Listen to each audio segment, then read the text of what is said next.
جب ہم یہ سارے کام کر لیتے ہیں تو پھر ہمیں آگے ڈیسائیڈ کرنا پڑتا ہے کہ ہماری مارکیٹنگ مکس اسٹریٹجیز کیا ہوں گی. مارکیٹنگ مکس سمجھنے کے لیے میں اکثر اگزامپل دیتا ہوں چاٹ کی پلیٹ کی. میرا خیال ہے ہم سب نے, آپ نے بھی چاٹ کی پلیٹ تو ٹرائی کی ہوگی. چاٹ کی پلیٹ میں کتنے سارے انگریڈینٹس ہوتے ہیں, تو 6 7 8 آئٹم پڑے ہوئے ہوتے ہیں اس میں. اگر ساری چیزیں موجود ہوں اس میں, لیکن سم ہاؤ اس میں وہ جو 1 چمچہ مسالہ ڈلا ہوا ہوتا ہے یا چاٹ مسالہ ہوتا ہے یا کوئی مرچ ٹائپ کی چیز ہوتی ہے وہ نہ ہو, تو آپ کہیں گے یار سب کچھ ٹھیک ہے, مزہ نہیں آ رہا. سملرلی اگر اس میں سے نمک کم ہو, باقی ساری چیزیں پوری ہیں, پلیز ریمبر کوئی ایک آئٹم کم کر دیجئے, it won't give you the required taste. بالکل اسی طرح سے my dear friends, مارکیٹنگ کی پوری ایکٹیویٹی کو بیلنس کرنے کے لیے بھی ہمیں اس میں کم از کم 4 انگریڈینٹس چاہیے ہوتے ہیں. کتنے؟ 4. and we call them the 4 P's, کیونکہ یہ چاروں جو آئٹمز ہیں یہ چاروں پی سے سٹارٹ ہوتے ہیں. سب سے پہلی چیز ہے اس میں product, price, promotion and place.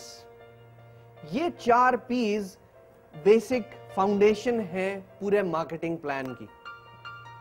اگر ہم ان چاروں کا صحیح کمبینیشن بنانے میں کامیاب ہو جاتے ہیں تو یہ ویسے ہی ہے جیسے چاٹ کی پلیٹ میں اگر صحیح کمبینیشن میں آئٹمز پڑے ہوئے ہوں تو آپ کہتے ہیں واو بہت مزے کی چاٹ ہے, لیکن اگر اس میں کوئی تھوڑی سی گڑبڑ ہو جائے تو آپ کہتے ہیں نہیں مزہ نہیں آیا. اسی طرح سے مارکیٹنگ مکس جس چیز کا نام ہے وہ بھی ان 4 مسالوں کو ملا کے بنتا ہے marketing mix. Marketing mix is about the combination of product, price, place and promotion.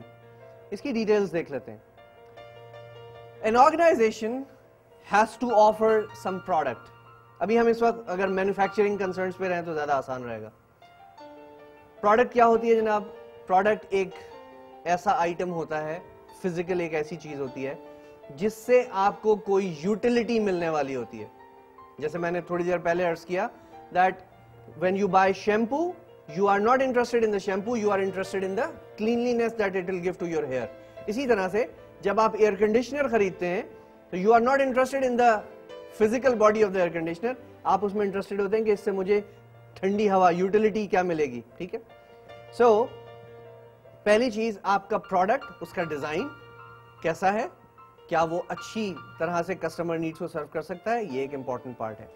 Product کے ساتھ اس کی پیکیجنگ بھی میٹر کرتی ہے کہ اس کی ان سم کیسز پروڈکٹ کے ساتھ پیکیجنگ ایسی آتی ہے کہ کسٹمرز اس کو بعض اوقات کسی اور پرپز میں استعمال کر لیتے ہیں. آئس کریم کے ڈبے کو ہمارے یہاں جو پلاسٹک کے اس کے جو ڈبے آتے ہیں اس کو بہت ساری خواتین جو ہیں وہ کھانا فریز کرنے کے لیے استعمال کر لیتی ہیں, تو دس از اس کا پیکیجنگ ہے جس کو استعمال کر لیا جاتا ہے. اسی طرح سے پروڈکٹ میں ہمیں اس کے ساتھ ساتھ اس کے فیچرز, ان سم کیسز اگر الیکٹرانک پروڈکٹس ہیں تو اس کی جو سروسز ہیں اور اس کا جو بیک اپ سپورٹ ہے وہ بھی اس کے ساتھ ہی شامل ہو جاتا ہے. پلیز ریمبر پروڈکٹس 2 طرح کی ہوتی ہیں, آپ کو ڈیفائن کرنا پڑتا ہے. کچھ ہیں جنہیں ہم کہتے ہیں فاسٹ موونگ کنزیومر گڈس یا کنزیومیبل گڈس کہہ لیجیے, یہ وہ چیزیں ہیں جن کو آپ استعمال کرتے ہیں اور وہ ختم ہو جاتی ہیں. And the others are known as consumer durables. Consumer durables میں ویسے ہم اس ڈیٹیل میں نہیں جا سکتے, بہت ساری چیزیں آ سکتی ہیں, لیکن ایسی چیزیں جو کنزیوم ہو کے گھس کے ختم نہیں ہو جاتی. اس میں کپڑے بھی آ سکتے ہیں, جوتے بھی آ سکتے ہیں, الیکٹرانکس بھی آ سکتی ہیں, کوئی بھی ایسی چیز جو وینش نہیں ہوتی وہ اس میں آ جاتی ہے. سو آپ کی پروڈکٹ, اس کی پیکیجنگ, اس کی جو اس کے فیچرز ہیں وہ سارے مل کے آپ کی بیسک پروڈکٹ کی شیپ بنتی ہے. اب آپ نے اگر بہت اچھی پروڈکٹ بنا لی جو کسٹمرز کے لیے انٹرسٹنگ بھی ہے, کسٹمرز کی ریکوائرمنٹ بھی ہے, تو پھر اگلی چیز آپ کو ڈیسائیڈ کرنی پڑے گی کہ ہم اس کی پرائس کیا رکھیں گے. کیونکہ پرائسنگ پہ ہم بہت طویل ڈسکشن ابھی کچھ دیر کے بعد کریں گے. یہاں پہ آپ صرف اتنا سمجھ لیں کہ price has to be appropriate, یعنی کسٹمر کو جو ایکسپیکٹیشن ہے اور کسٹمر کی جو پرچیزنگ پاور ہے, it has to be relevant with that. یوں سمجھیے کہ اگر آپ کے پاس ایک بہت عمدہ product who that really serves the customers, that can serve the customers very well, اس کے باوجود آپ اس کی پرائسنگ irrelevant کر دیں, بہت کم یا بہت زیادہ کر دیں, تو آپ کو وہ ریزلٹس نہیں مل پاتے جو آپ کو چاہیے. سو ڈفرنٹ آرگنائزیشنز ڈفرنٹ قسم کی پرائسنگ میتھڈز یوز کرتے ہیں. we'll discuss that at a later stage in this chapter. سو پہلا پی ہو گیا جناب پروڈکٹ. بہت اچھی پروڈکٹ بنانی آپ نے, لیکن اگر پرائسنگ صحیح نہیں کی تو گڑبڑ ہو جائے گی. ہاؤ ایور پروڈکٹ بھی اچھی ہے, پرائسنگ بھی ریلیونٹ ہے, لیکن آپ نے پروموشن صحیح نہیں کیا, تو پھر ہم کہیں گے وہ جو آپ نے اردو میں سن رکھا ہوگا, جنگل میں مور ناچا کس نے دیکھا. لیٹس سے ڈیل نے ایک بہت اچھا اینڈرائڈ فون بنا لیا, amazing features, better than the Blackberries and all those, HTCs and all. However, آپ خریدنا چاہتے ہیں ایک Android phone, you are interested, you have money to buy that.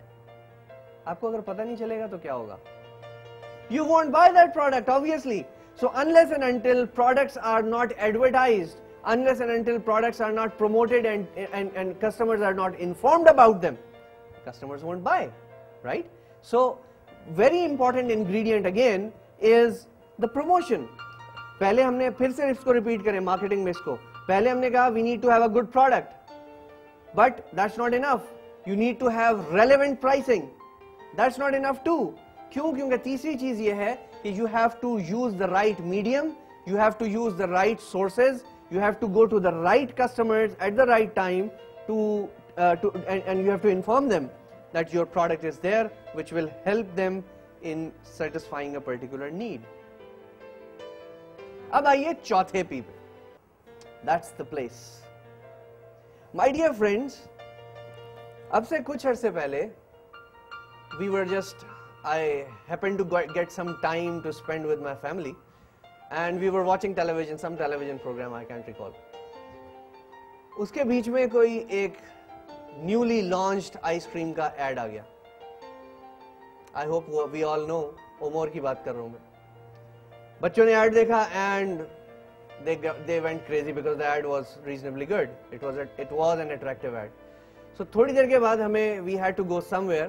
تو جب ہم باہر نکلے تو بچوں نے کہا نہیں جی ہمیں تو آئس کریم کھانی ہے, اومور کھانی ہے.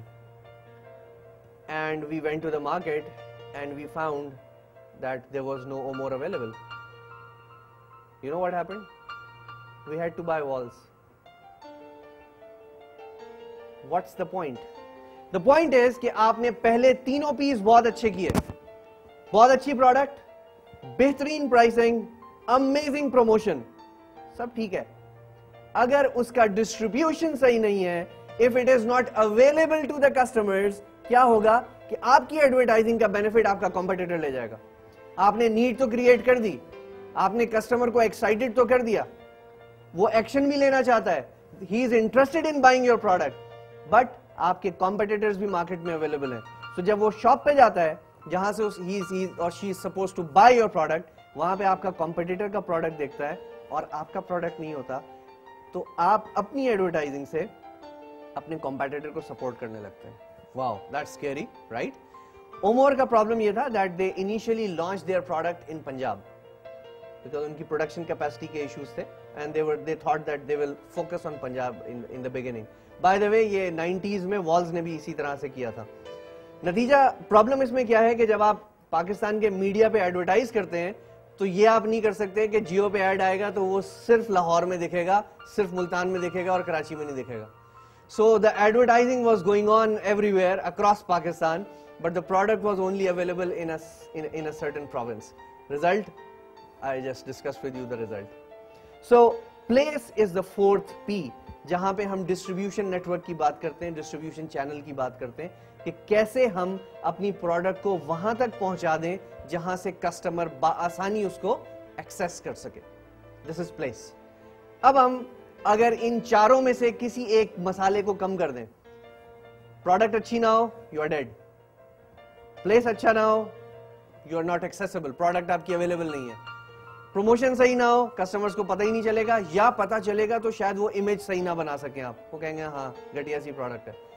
سملرلی اگر آپ نے پرائسنگ صحیح نہیں کی تو بھی آپ اپنے جو ریزلٹس چاہتے ہیں وہ آپ اچیو نہیں کر سکیں گے. سو پروڈکٹ جب کبھی آپ مارکیٹنگ مکس کی بات کرتے ہیں تو primarily you talk about these 4 Ps.